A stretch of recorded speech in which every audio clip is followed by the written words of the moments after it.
So as we all know, our government has banned TikTok and other Chinese applications. And I'd just like to say that I totally support this ban and I will boycott it.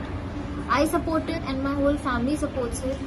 And I think every citizen should support this ban without any doubts, because there is nothing more important than our country, our people, our soldiers, our military.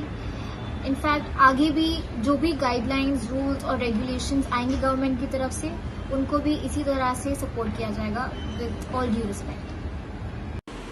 Hello everyone, मैं हूँ Ashnoor Kaur and ये जो digital strike हुई है, अभी जो decision लिया है हमारी इंडियन गवर्नमेंट ने सारे चाइनीज ऐप्स को बैन करने का, I am really happy with this decision and I am totally in support of it. क्योंकि ये जो सारे ऐप्स थे एक बहुत ही अहम हिस्सा बन गए थे हम सभी की लाइफ का, स्पेशली यूथ की लाइफ का।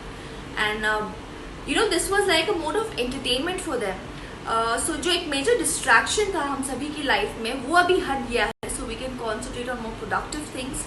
हम इंडियन ऐप्स यूज़ कर सकते हैं, उनको एक जरिया बना सकते हैं हमारी एंटरटेनमेंट के लिए, जैसे हम बाकी सारे चाइनीज़ ऐप्स यूज़ करते थे।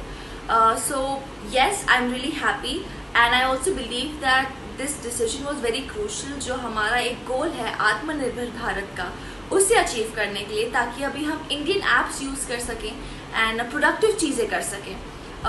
Also yes, as actors your fans expect you to be active on all the platforms. तो कभी कभार मैं भी टिकटॉक्स बनाती थी फ़न के लिए, लेकिन जब से इंडिया चाइना का हुआ है तब से I have been avoiding it and now that this decision has been taken, I am totally gonna oblige to it, I'm totally gonna follow it and I want to encourage all of you as well to please follow it.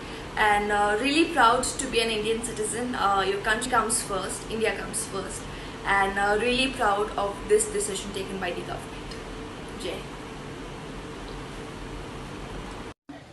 I stand by my country. और ये जो India और China के बीच में चल रहा है, China India को अटैक कर रहा है और इंडिया में चाइना के इतने एप्लीकेशंस और प्रोडक्ट्स हैं, तो हम लोग एक जन नहीं यूज करेगा। लाइक बीच में ऐसा होता है लाइक पीपल वो बॉयकॉटिंग चाइनीज प्रोडक्ट्स और नहीं यूज करे, तो एक दो जन करने से फर्क पड़ता है, बट ये सब चीजों को जड़ से निकालना बहुत जरूरी था और ये हमारे गवर्नमेंट के हाथ में था। तो हमारे गवर्नमेंट ने इसको बैन करके बहुत ही अच्छा स्टेप लिया है and I totally stand by it. और दूसरी बात, चाइना ऐसे नहीं कर सकता है ना कि हमारे ही कंट्री को अटैक कर रहा है और हमारे कंट्री से ही पैसे कमाना चाहता है, बिकॉज जैसे आप सबको पता है आफ्टर चाइना इंडिया की पॉपुलेशन उसके बाद आती है, तो इंडिया से बहुत ज्यादा प्रॉफिट है चाइना को, और जो चाइना ने किया दे हैव टू पे for this. So we are very happy and we all should stand by our country.